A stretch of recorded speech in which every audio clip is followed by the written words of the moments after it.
This is episode 77. Light versus dark, the two faces of Gaara. The episode picks up right where episode 76 left off, with Naruto getting swatted by Gaara immediately after charging him. We're then shown a close-up of Sasuke, which revealed two things to me. Firstly, Studio Para didn't reuse this scene from last episode because there aren't any traces of blood in this episode. 2. Sasuke's fingernails are the same color as his skin and it's weirding me out. It's probably like this for all of the characters, but this is my first time noticing. This isn't gonna be easy as long as he stays like this, but I have no choice. Gotta save my friends. It's all up to me. This is a much different Naruto than the one we saw last episode. Throughout the past few episodes, since Naruto left after Sasuke in episode 69, I believe, Naruto has really shown excitement when thinking about arriving to the battlefield. So much so that he was perfectly fine with running straight through Shino and Kankuro's fight so they could reach Sasuke faster. Last episode, he was extremely timid and completely outshined by Sakura. Now that things have gone full circle, Naruto has regained his confidence. And that's exactly why you can't win. As long as you fight for the sake of others, you'll never advance beyond this level. Forget your friends and fight for yourself. There's a lot I could say about what Gaara just said, but in order to properly unpack it, you need to see the next few minutes of the anime. What I can say as of now is while Gaara's advice may sound like stereotypical villain monologue, it is far from that. To dabble in a bit of foreshadowing, if you know Japanese, there's a chance you had an aha moment after hearing Gaara's closing line. To continue with the show, Naruto's response to Gaara as well as the rest of the interaction and the episode's title gives credence to what I had to say last episode. Here's his response. You're insane. Forget my friends? While that may seem very minor or even insignificant, I can assure you that it isn't. The reason why Gaara is standing there talking to Naruto versus attacking anyone is he's trying to win the mental battle before the physical one. The episode's title is Light versus Dark, the two faces of Gaara. Gaara's dark side seeks to invalidate Naruto's light because misery loves company. Killing Naruto would not be enough, because Gaara's worldview would still be invalidated by Naruto's.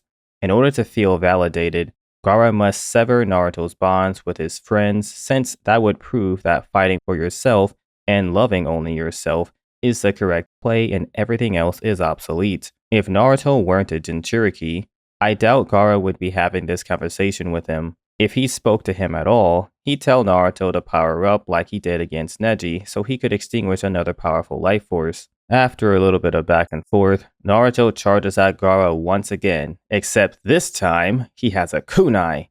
But as expected, the kunai made zero difference in the effectiveness of Naruto's attack. Well, I guess that's not entirely true, since upon seeing the kunai, Gaara starts having another mental breakdown which prevents Gaara from doing any serious damage.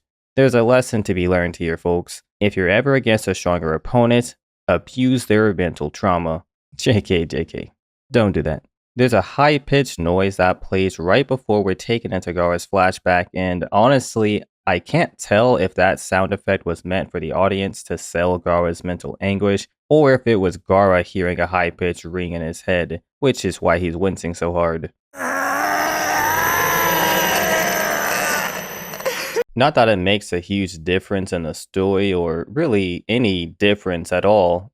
I just think Gaara hearing the ringing in his head would add a little bit of flavor to the story. I could just be pulling this out of Narnia, but I'm fairly certain in the episode Gaara killed Dosu, he stated Shukaku's blood boils on a full moon. And correct me if I'm wrong, but the moon is looking fairly full right now, and Gaara has shown zero signs of boiling, outside of when he got angry, which, if we're being honest, those two scenarios are not the same. Perhaps Shukaku's chakra doesn't start leaking out until he becomes Darth Gaara, because it's a side effect of Gaara giving in to Shukaku's animalistic nature. Why did you do it? I don't understand. After that, we're shown Gaara recalling what Yashamaru said about love and hate, which prompts Gaara to ask, Yashamaru, if I'm precious to you, How could you? On my first time watching, I would have never thought Gaara of all people would have the most heart-wrenching backstory. I didn't really know what to expect from Naruto other than that it was reportedly better than Dragon Ball Z. While Dragon Ball Z did move me emotionally, Naruto's emotional appeal has much greater range. What I mean by that is, Naruto doesn't only incite positive emotions, Kishimoto isn't afraid to hit you in the feels. We've already seen Exhibit A through C, so dear viewer, here I present Exhibit D. You see, I was ordered to kill you, Gaara, by Lord Kazekage, your father. You had to obey my father. You didn't have any choice. You're wrong. I had a choice. So, yeah, there's a lot to unpack here. First and foremost, the reveal that Gaara's own father ordered the hit on him. Gaara's father could have chosen any ninja in the village, yet he chose Yashamaru. As stated in the previous video, Yashamaru holds sentimental value to Gaara. Yashamaru just tried to assassinate Gaara, yet Gaara is crying over his fatally wounded body. After Yashamaru tells Gaara he was ordered to kill him by his father, Gaara still offers Yashamaru an out by stating, not asking, You had to obey my father. You didn't have any choice. I personally don't think I would be capable of doing that. The amount of copium required is beyond me. Imagine the person you're closest to tries to kill you, then goes, I was just following orders. We cool? No, hell no, we ain't cool. What do you mean?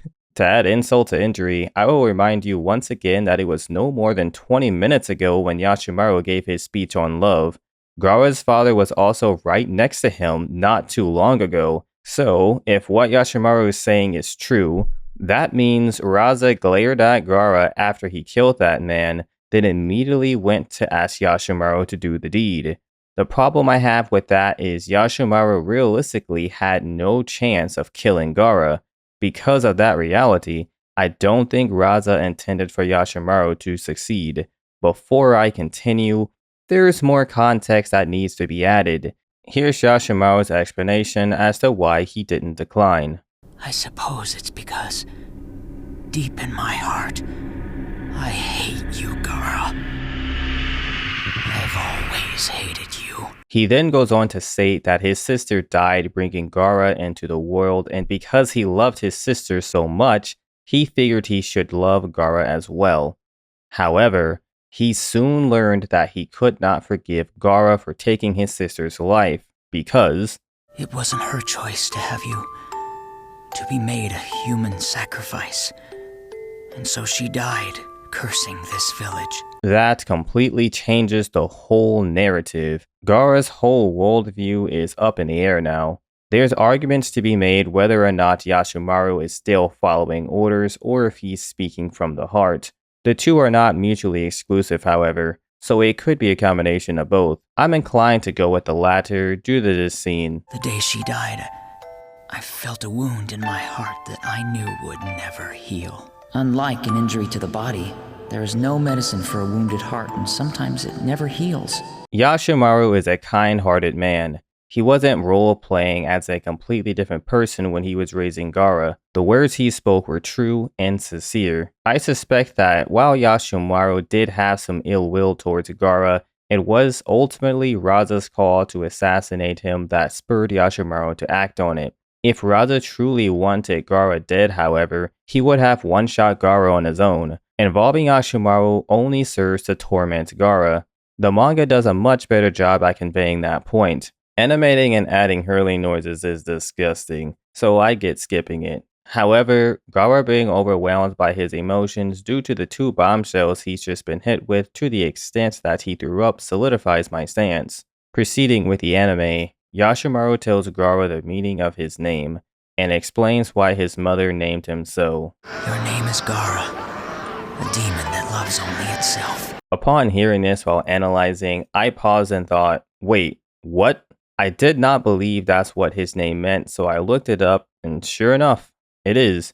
This was the aha moment I was referring to earlier. If you don't know Japanese, Gaara is nothing but a 5-letter word. Now that we know what Gaara means, it's a bit comical just how on the nose Kishimoto was with Gaara's character. Anyway, Yashamaru continues to update Gaara's programming. As you must love no one else, care for no one's existence but your own, fight only for yourself. Sound familiar? I find it quite ironic that Gaara's philosophy isn't even his own. He got it from the only person he loved and admired. It'd be different if Gaara quote-unquote learned a lesson and came to that conclusion on his own. That's why I said Yashamaru is programming Gaara. I think this was Rada's plan all along, to have Yashamaru fail to kill Gaara, then program Gaara with poison so he could become a certified weapon. I recognize that there are flaws in that theory, but I think that's more plausible than the alternatives. To go over the big flaws, Gaara stated, For years I lived in fear of those who were sent to murder me, but now I am at peace. I killed many would-be assassins. That means Gaara was still rather timid and friendly after this scene concluded. The Gaara that said that isn't one to feel fear. Now, that doesn't debunk what I said though. It simply means the seeds Yashamaru planted took some time to sprout, assuming there aren't any continuity errors. Another big flaw is the plan could have very easily gone sideways. Gaara could have crushed Yashamaru even harder in a fit of rage and reduced him to sawdust. However, I think Rada and Yashamaru took into account that Gaara didn't run around crushing people to death. Well, just ignore the guy in the street. That was a kind of a one-off. Plus, I think it's different because that guy gave Gaara the look, and Gaara was in a very bad mood at the time, while this is a few moments later, and it's an assassin who isn't giving him a look. I mean, obviously, he's trying to kill Gaara, but I still think that's different than seeing someone looking at you like a monster and just some random guy pulling up to kill you. But I digress. Anyway, Yashamaru is a shinobi, which means his body is more durable than a regular guy. So that's likely something else they took into account. I have more to say on this, but I think finishing the scene first would be better. It was not from love that she gave you your name. It was from her undying rage at this village. Her hate lives on in you.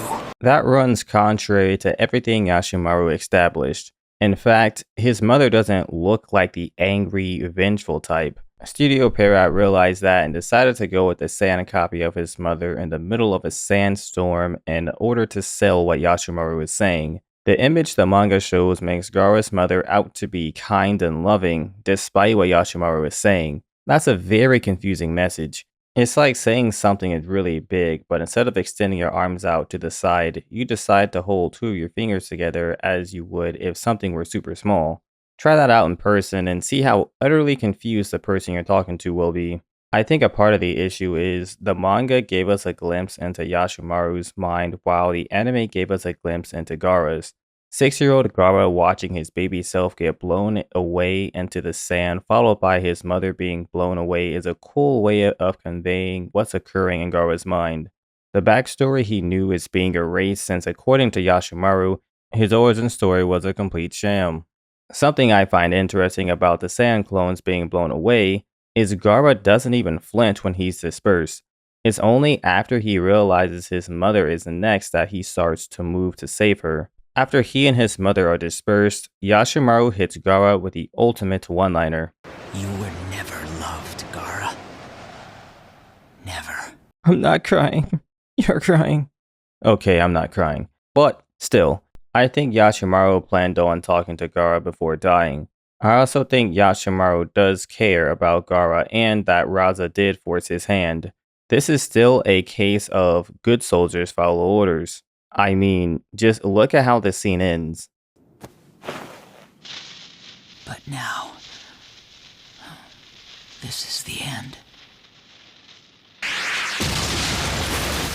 Yashamaru never planned on leaving that rooftop alive. If you look closely at his face, he starts to smile before the explosive steel detonates. It appears to me that Studio Pierrot wanted the story to be a bit darker, so they made some minor adjustments to achieve that.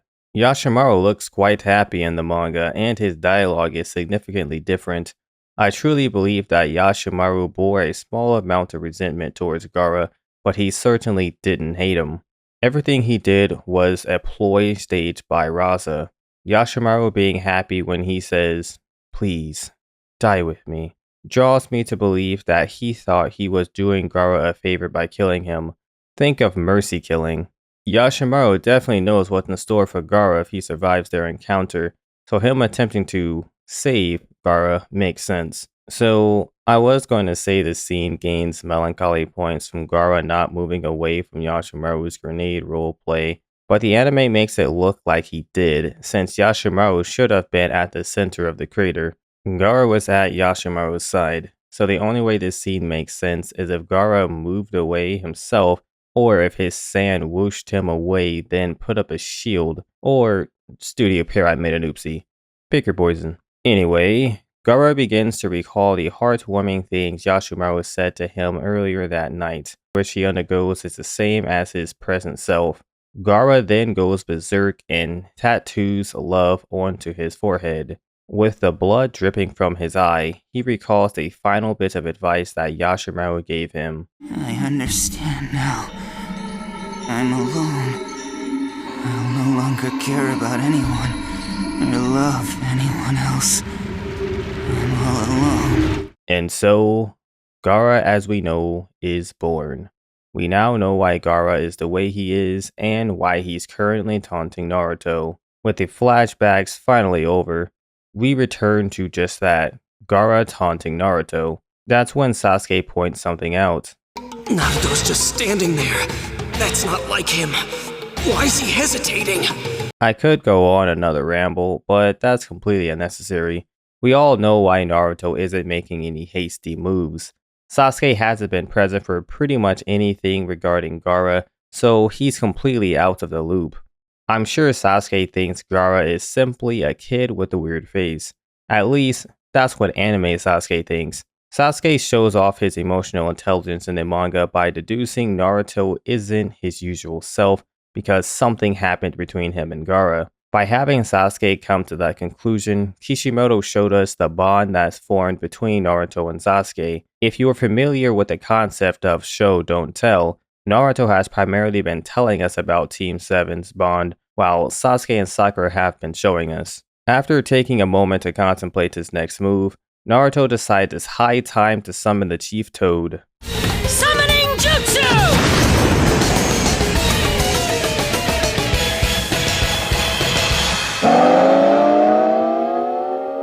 Yeah, that's to be expected. Naruto hasn't grown that much stronger since his training with Jiraiya. The last time he summoned the Chief Toad, he did so by tapping into Kurama's chakra, so I'm not sure why Naruto thought he could summon him while fatigued. If he had summoned the Chief Toad, he probably would have fainted just like he did in episode 56. At that point, Naruto would be relying on the Chief Toad to survey the area, then decide to attack Gaara instead of leaping off into Narnia, which, as we've seen from the Chief Toad in prior scenes, he's very unlikely to do that. Maybe Naruto has the secret sauce now and is confident he could summon the Chief Toad without fainting, but given that we have no reason to believe he could, the only way Naruto could pull that feat off is by calling upon the almighty plot armor. Upon seeing Naruto's failed summon, Gaara mocks Naruto's power of friendship ideals once more. Afterwards, he transforms into what I call Teddy Bear Gaara. There isn't a reference to a video game or anything like that this time. He just simply reminds me of a teddy bear. Anyway, Gaara poses Naruto with a difficult challenge. Only by attacking and defeating me can you free her. And you should hurry. With each passing second, the sand will harden until it crushes her to death. At this point, Naruto is going up a creek without a paddle. This is the strongest form of Gaara we've seen thus far, and Naruto is stuck 1v1ing him.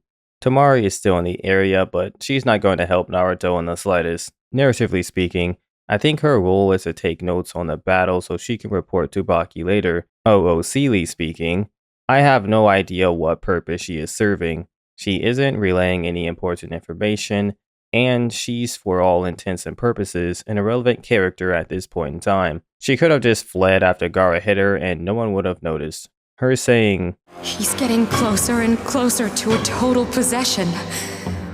And if that happens, none of us will survive. does add to the whole Gaara has a demon in him stick, but it doesn't add much to the narrative. That's just a minor nitpick though. Continuing with the show, Gaara launches several sand blobs at Naruto. Not wanting Gamakichi to get slaughtered, Naruto picks him up and shields him from the sand. After landing, Gamakichi gives Naruto a pep talk. Wow, boy, are you pathetic. After the pep talk, Naruto and Gamakichi look up at Gaara, who's striking a familiar pose. I don't know if this was intentional or if Kishimoto just thinks this is a terrifying pose. I say that because the Nine-Tail also strikes that pose.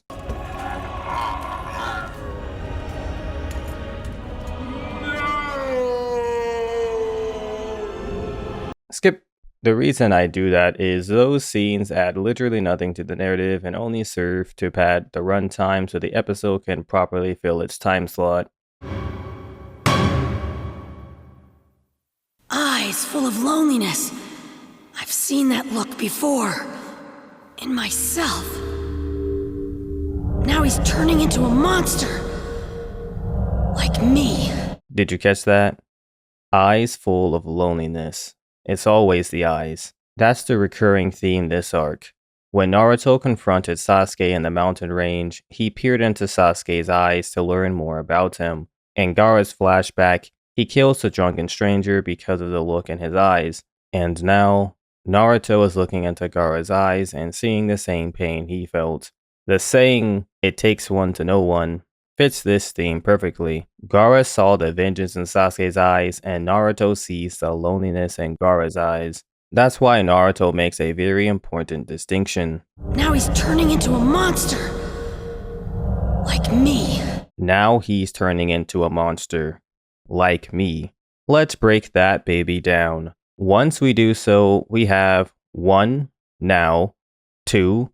He's turning into. 3. A monster. 4. Like me. So, number 1. Now, Naruto is saying that Gaara wasn't already a monster beforehand. That means when Gaara entered Konoha in episode 20, he was not a monster. When Gaara was fighting Lee, he was not a monster. Even when Gaara told his story and was about to kill Lee, Shikamaru, and Naruto, he was still not a monster. Because now he's turning into a monster. That implies the process is not complete. While Gaara is losing himself, Naruto can see that Gaara is not lost. When Sasuke looked into Gaara's eyes with his Sharingan, all he saw was a monster. Tamari, even though she's his sister, is no different. When she looks at him, all she sees is a monster. Neither Sasuke nor Tamari can relate to Gaara. That was actually point 1 through 3. So that brings us to number 4, like me. When Naruto says like me, Shukaku's face is shown on the left side of the screen with Naruto's face on the right. What Naruto is saying is, while Kurama and Shukaku are considered demons, that does not make Naruto or Gaara monsters, nor does it make them demons. It is when you give in, when you surrender yourself to the demons, that is when you become a monster. That is why it's Naruto's split face and not Kurama's, to show that the human aspect matters. While there are 2 souls inside of their bodies, they do not become monsters until they relinquish control. I remember how I hated them. Because they hated me, and I couldn't understand why. I wondered why I even existed. Once again, Naruto and Gaara are 2 sides of the same coin. Something else worth noting is, I remember how I hated them because they hated me, and I couldn't understand why. Sadly, that rings true to reality. Both parties involved don't even need to hate each other. There only needs to be the perception of hate to start or to keep the cycle of hatred alive. I'll talk more on the cycle of hatred in a future video though, so keep that thought in mind. That's when I found out I had this demon inside me. It wasn't my fault, but everyone acted as if it was. That just made it worse. In real life, people get bullied, picked on, whatever you name it, for things that aren't their fault all the time. However, imagine having the demon that terrorized your village, killing off hundreds, if not thousands of people, while destroying a lot of its infrastructure sealed inside of you, and everyone treating you as if you did all of that. To add insult to injury, the majority of your life, you didn't even know that you had the demon in you, plus you're an orphan and have been living on your own your entire life with no friends. That is, without a doubt, an extremely miserable existence. Anyone would question, why are they even alive at that point? Why am I here? What is my purpose? It would be easy, or at the very least tempting, to become the monster that everyone thinks you are. Luckily for Naruto, he met Iruka sensei. Then he was assigned to Team 7 and found a brother in Sasuke and a love interest in Sakura, as well as a mentor in Kakashi. Because it meant that I wasn't alone anymore. For the first time in a long time, I was happy again. Really, really happy. They made me remember how good life could be. They made me glad to be alive. I've said this before, and Naruto has hinted at it, but now we finally get the full story. We get a look into Naruto's recounting of events. Despite all of the heartache and other pain Naruto had experienced, 4 people made his life worth it. That's all it took. 4 people to save Naruto's life. That's incredible when you think about it, considering Naruto's circumstances. And while it took 4 people to save Naruto's life, it only took one person to open that door. Iruka sensei. Without Iruka, Naruto likely would not have made it. Out of the millions upon billions of people in the world, it only takes one. Keep that in mind. That's what Naruto thinks about before he met the Golden Four. When he thinks about the pain and darkness. What would I be like if I'd stayed there, all alone? That's how come I can understand him. I'll say it again. Light versus dark. The two faces of Gaara. Naruto coming to terms with everything changes the meaning of this fight. It is no longer a battle to save Sasuke and Sakura. It is a battle to save Sasuke, Sakura, and Gaara. I don't feel the need to explain why Naruto sees Gaara in his reflection since that's already been done. Naruto headbutting the mirror followed by Gaara transforming into Naruto makes me believe that was symbolism for if Naruto hurts Gaara, it's no different than hurting himself, because as noted earlier, he is Gaara and Gaara is him. Naruto knows that if he were still in Gaara's shoes, he would want someone to save him, especially if that someone knew exactly what he was going through and made it out safely on the other side. I don't know how it happened, but this guy's been there, all alone, in that same bottomless pit of darkness and pain. He's still there. Up until this point, I've been in favor of the anime's dialogue.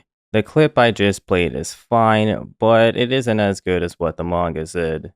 I don't know what actually happened to him, but I do know he's been alone this whole time, continuing to suffer without any relief. He still can only trust himself.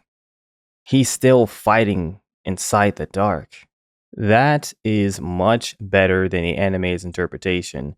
Manga Naruto displays a greater understanding of Gaara, which Naruto should have, since in a way he is Gaara. I'm just gonna keep hammering that in there.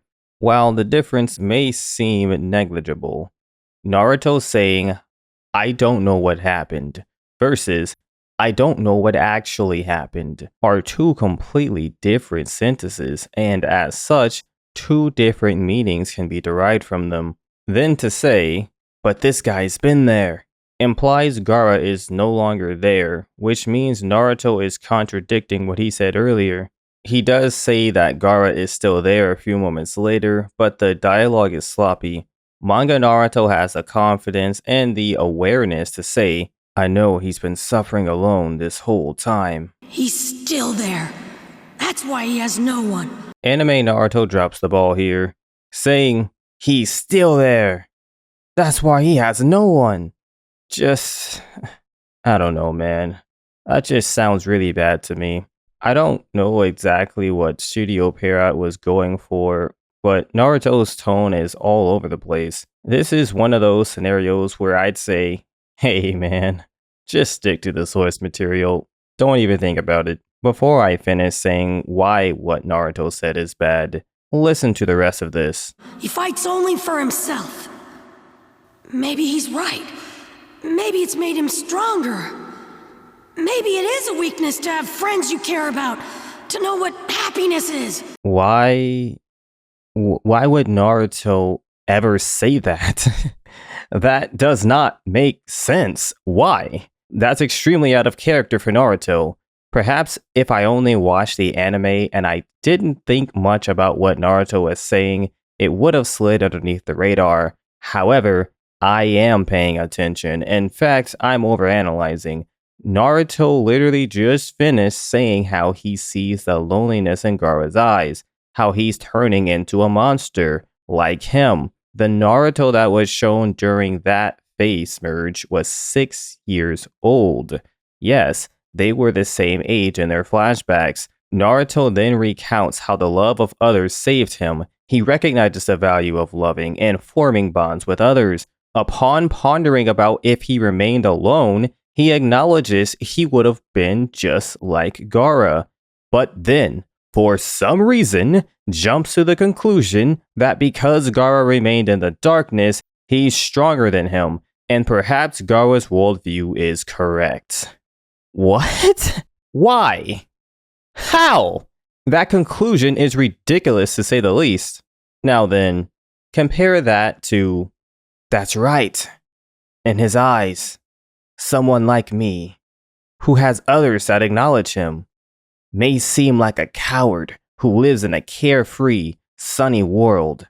Here, Naruto actually understands Gaara. That's exactly how Gaara sees Naruto. That's why Gaara is toying with him. It boils down to, I'm right, you're wrong. Accept my worldview so I can crush you. It's really just top tier coping if you think about it. Are you afraid of me? Or are you still thinking of the best way to save your friends? Fool, forget them. Think only of yourself. Love only yourself. That is what it means to be the strongest. As you can see, Gaara states that Naruto is either a coward and that's why he's not attacking, or he's cooking up a plan to save his friends, which is ultimately weakening him. If Naruto forgot about them, he could fight without risking himself at all. Since he's trying to save them, however, his options are limited. There are lines he cannot cross, which to Gaara means Naruto is weaker. While Gaara attempts to inject his philosophy into Naruto, he fails miserably, because Naruto doesn't even consider it. He knows Gaara is wrong. He knows that saving his friends is the right thing to do. That's the first thing Kakashi taught Team 7 during their Genin exams. In episode 4 or 5, I believe. They are to work together and save each other. While the mission is important, allies should not be forgotten. Gaara knows if Naruto were going to run, he would have done so already. Gaara isn't interested in chasing Naruto down though, because he has all the power currently. Even if Naruto picked up Sasuke and ran, Sakura would be killed. In order to get Naruto to make a move, Gaara threatens just that. Attack, you coward! Fight me or I'll kill the girl right now! With no other options, Naruto attempts to attack Gaara once again. He fails miserably though, since a head-on Shadow Clone attack is no match for Gaara's wind style. Naruto continues to get pelted by sand until his willpower overflows. I see it now. I can't lose. Weakling. I have to beat him, even if it kills me! I love this energy and his mentality. I'm a firm believer in, if I die, I die. Please leave a like and share the video since you made it this far to support me in my endeavor to produce more analyzing Naruto content. Deuces.